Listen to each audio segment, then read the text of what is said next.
बऱ्याचदा उन्हाळ्यामध्ये किंवा पावसाळ्यामध्ये भाजीला काय बनवायचा हा प्रश्न आपल्या सगळ्यांना तर पडतोच। तर अशा वेळी अगदी झटपट तयार होणारी आणि घरामध्ये सगळेजण आवडीने खातील अशा प्रकारची भाजी बनवायला आणि सोपीसुद्धा, जर तुम्ही कधी बनवली नसेल तर अशा प्रकारची भाजी एकदा नक्की करून बघा। खाण्यासाठी अतिशय अप्रतिम लागते आणि सगळेजणसुद्धा आवडीने खातात। इथं मी घेतलेली आहे 2 मीडियम साईजचे कांदे। तर यांना आता आपण अशा प्रकारे उभं म्हणजे कट करून घेणार आहोत। तर आता इथं मी जसा उभा कांदा होता तर तसंच तो कापून घेतलाय, म्हणजेच तुम्ही कुठल्याही कशाही प्रकारे कांदा कापू शकतात। तर खरी गंमत ना, जर तुम्ही डायरेक्टली अख्खा कांदा गॅसवरती जर भाजला, पण काय होतं की सध्या म्हणजे आता खूप जेव्हा माहीत नव्हतं तर तेव्हा सगळेजण तर तशाच प्रकारे कांदा भाजायची। पण आता सध्या म्हणतात की गॅसमध्ये ते जे लिक्विड काय असतं तर त्यामुळे ना ते आपल्या हेल्थसाठी चांगलं नसतं। त्यामुळे अशा प्रकारे मी तव्यामध्येच कांदा जो आहे तर तो छान गोल्डन ब्राऊन कलर येईपर्यंत भाजून घेणार आहे। तुम्ही कढईमध्ये सुद्धा डायरेक्टली भाजून घेऊ शकता, पण तव्यावरती ना अतिशय छान असा भाजला जातो आणि खाली वगैरे अजिबात लागत नाही। तर सुरुवातीला ज्यावेळेस आपण कांदा भाजायला टाकतो तर त्यावेळेस ना याच्यामध्ये अजिबात तेल वगैरे घालायचं नाही। तेल जर यामध्ये घातलं तर मग कांदा छान असा खूप असा काळसर किंवा गोल्डन ब्राऊन कलर होत नाही। तो फक्त तेलामध्ये थोडासा फ्राय होतो, म्हणजे गुलाबी कलर येईपर्यंत। त्यामुळे सुरुवातीला एक छान गोल्डन ब्राऊन कलर येईपर्यंत आपल्याला बिना तेलाचाच कांदा छान असा परतून घ्यायचा आहे। तर इथं बघू शकता 5 मिनिटांनंतर कांद्याला खूप छान असा गोल्डन ब्राऊन कलर आलेला आहे। तर आता आपण यामध्ये घालणार आहे थोडंसं तेल, म्हणजेच कांदा जो आहे तर तो आणखी छान फ्राय होईल। खूप जास्त नाही, फक्त अर्धा पळी तेल यामध्ये घालणार आहे।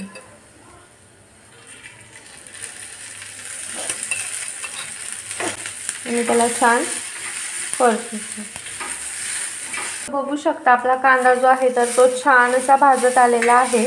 तर आता आपण यामध्ये टाकणार आहे आलं आणि लसूण। तर जवळपास लसणाच्या मी इथे घेणार आहे 10 ते 12 पाकळ्या। इथं बघू शकता एवढ्या पाकळ्या मी त्यामध्ये टाकते। फक्त 2 मिनिट आपल्याला परतून घ्यायचे आणि त्यासोबतच 2 ते 3 इंच आलं अशा प्रकारे मी बारीक वरचं साल काढून कट करून घेतले। आता 2 मिनिट आपण यामध्ये परतून घेऊ। तर आता इथे हा कांदा भाजून झालेला आहे। तर आता आपण मिक्सरच्या भांड्यामध्ये याला काढून घेऊ। आता इथे मी घेतलेला आहे 7 ते 8 हिरव्या मिरच्या।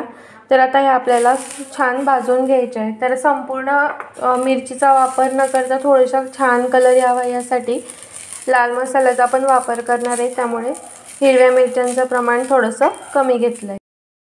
तर आता इथे आपण थोड्याशा छान मिरच्या भाजल्या गेल्या की त्यामध्ये अगदी थोडंसं तेल टाकून घेऊ आणि यासुद्धा आपल्या व्यवस्थित छान भाजून घ्यायच्या आहे। अशा भाजताना थोड्याशा फुटतात, त्यामुळे थोडंसं सांभाळून। तर आता मिरच्यासुद्धा भाजून झाल्या आहे। आता मिक्सरच्या भांड्यामध्ये त्यासुद्धा आपण काढून घेऊ। त्यामध्ये आता आपण टाकणार आहे खोबरं। तर अगदी थोडंसंच आहे, खूप जास्त नाही, एवढं खोबरं घेतलेलं आहे। तर ते सुद्धा आपण आता छान लालसर होईपर्यंत भाजून घेऊ। ऑलरेडी तवा खूप तापलेला आहे, त्यामुळे अगदी पटकन भाजलं जाते। तर इथे बघू शकता खोबरं सुद्धा छान भाजलं गेलं आहे। तर गॅसची फ्लेम बंद करून खोबरं सुद्धा काढून घेऊ। तर बघू शकता हे जे सगळं होतं तर मी एका मिक्सरच्या जारमध्ये काढून घेतलं आहे। आता थोडा वेळ थंड होऊ देणार आहे आणि त्यानंतर मग हे थोडं जसं पाणी लागेल थोडं थोडं तसं टाकून त्यामध्ये छान वाटून घेऊ। इथं बघू शकता मसाला जो आहे तर तो छान असा बारीक वाटून घेतलेला आहे। यामध्ये टाकणार आहे जवळपास 2.5 ते 3 पळ्या तेल।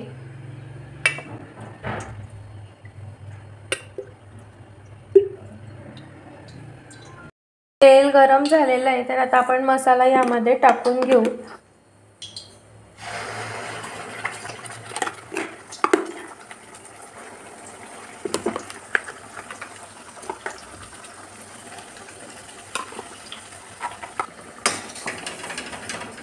आता मसाल्यामध्ये आपण धना पावडर आणि त्यासोबतच हळद पावडर सुद्धा त्यामध्ये टाकून घेऊ। टाकणार आहे पाव चमचा हळद आणि 1 चमचाभर धन्यांचं कूट। आता आपण हे सगळं व्यवस्थित मिक्स करून घेणार आहोत आणि मसाल्याला छान तेल सुटेपर्यंत आपल्याला छान यामध्ये परतून घ्यायचं आहे। तरी तर बघू शकता मसाला खूप छान असा परतला जातोय। मंद गॅसच ठेवायचा, नाहीतर मग मसाला खाली लागण्याची शक्यता असते। त्यामुळे अगदी मंद गॅसवरतीच आपल्याला मसाला तेल सुटेपर्यंत भाजून घ्यायचा आहे। तर मसाला नाही की आपला थोडासा परतत आलाय, तर आता आपण यामध्ये घालणार आहोत लाल मसाला। तर तुम्ही जो वर्षभरासाठी साठवणुकीचा मसाला बनवता, जसं कांदा लसूण मसाला, कुठलाही मसाला असेल तर तो यामध्ये तुम्ही टाकू शकता, किंवा जर नसेल तर तुम्ही यामध्ये फक्त लाल तिखट जरी टाकलं तरी सुद्धा चालेल। कारण की काय होतं, त्याने भाजीला एक छान असा कलर येतो आणि टेस्ट सुद्धा खूप छान येते। त्यामुळे तुम्ही जो कोणी रोज वापरत असाल तो मसाला तुम्ही यामध्ये नक्की घाला। आणि जर फक्त लाल तिखट मसाला घालत असाल तर त्यामध्ये अर्धा चमचा गरम मसाल्याचा सुद्धा वापर करा। कुठल्याही ब्रँडचा गरम मसाला टाकला तरी सुद्धा चालेल। तर ह्या मसाल्यामध्ये ऑलरेडी सगळे पदार्थ आहे, म्हणजेच खडे मसाले वगैरे, लाल तिखट, त्याच्यामुळे मी या ठिकाणी कुठल्याही गरम मसाल्याचा वापर करत नाही आहे। तर आता इथं ना मी थोडंसं अगदी पाणी घालणार आहे। तर जे मिक्सरच्या भांड्यामध्ये आपण वाटून घेतला होता मसाला, तर त्या भांड्यामध्ये मी पाणी टाकून घेतलं आहे। तर ही सगळेच जण यामध्ये टाकतात, कारण की प्रत्येक दुसऱ्यांचं तर नाही माहीत, पण आपल्या महाराष्ट्रीयन घरांमध्ये तरी ही प्रथा नक्कीच आहे की ज्या भांड्यामध्ये म्हणजेच आपण मसाला वाटला तर ते आपण व्यवस्थित छान स्वच्छ धुवून मग त्यामध्ये टाकतो पाणी। आता इथं बघू शकता मसाला जो आहे तर त्याला छान असं तेल साईडने सुटत आहे, म्हणजेच आपला मसाला जो आहे तर तो छान भाजला गेला आहे। तर आता आपण यामध्ये पाणी टाकून घेऊ। तर मिक्सरच्या भांड्यामधलं जे पाणी तर तेच यामध्ये टाकून घेते।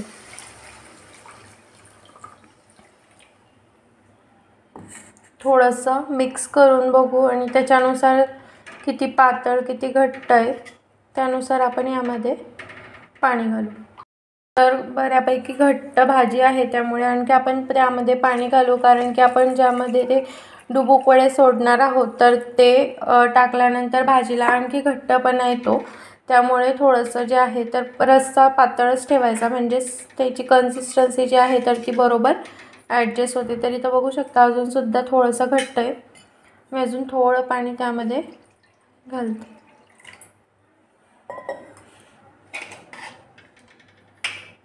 तर आता इथं बघू शकता परफेक्ट असं झालेलं आहे, खूप जास्त पातळ पण नाही आणि घट्टही नाही। इथं अशा प्रकारे जो आहे तर रस्सा आपला तयार होतो, म्हणजे उकळतोय। तोपर्यंत आपण डुबुक वड्यांसाठी जे पीठ म्हणजेच बॅटर तयार करावं लागतं तर त्याची आपण तयारी करून घेऊ। तर बघू शकता डुबुक वड्यांसाठी ना जेवढं आपल्याला किती वडे टाकायचे त्या प्रमाणामध्ये मी इथं पीठ घेतलेलं आहे। तर आता आपण यामध्ये टाकणार आहोत अगदी पाव चमचा हळद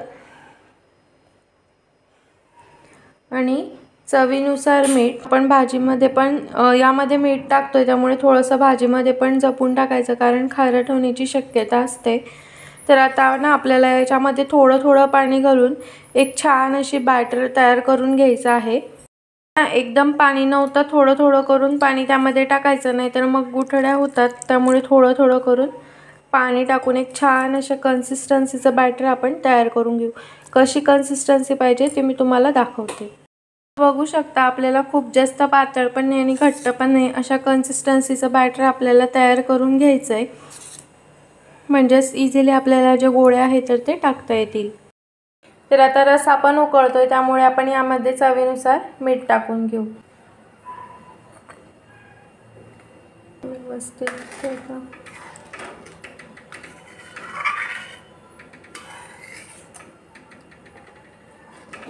तर आता इथं ना भाजी छान रस्सा उकळतोय, तर त्यामुळे ना अशा प्रकारे ना हाताने आपण व्यवस्थित वेगवेगळ्या ठिकाणी जसं आपल्याला टाकता येईल त्या पद्धतीने आपण गोळे टाकून घेऊ।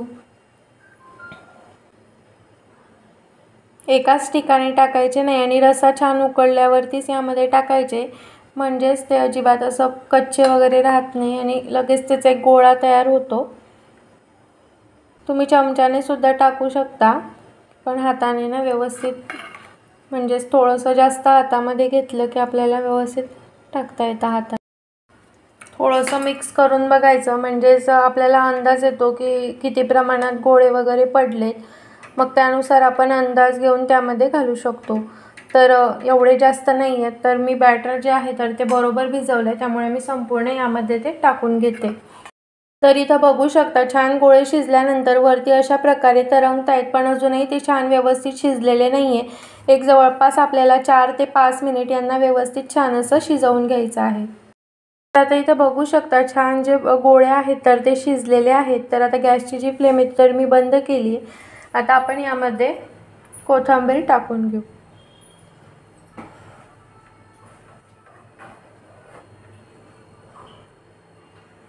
आणि हे व्यवस्थित थोडंसं मिक्स करून घेऊ।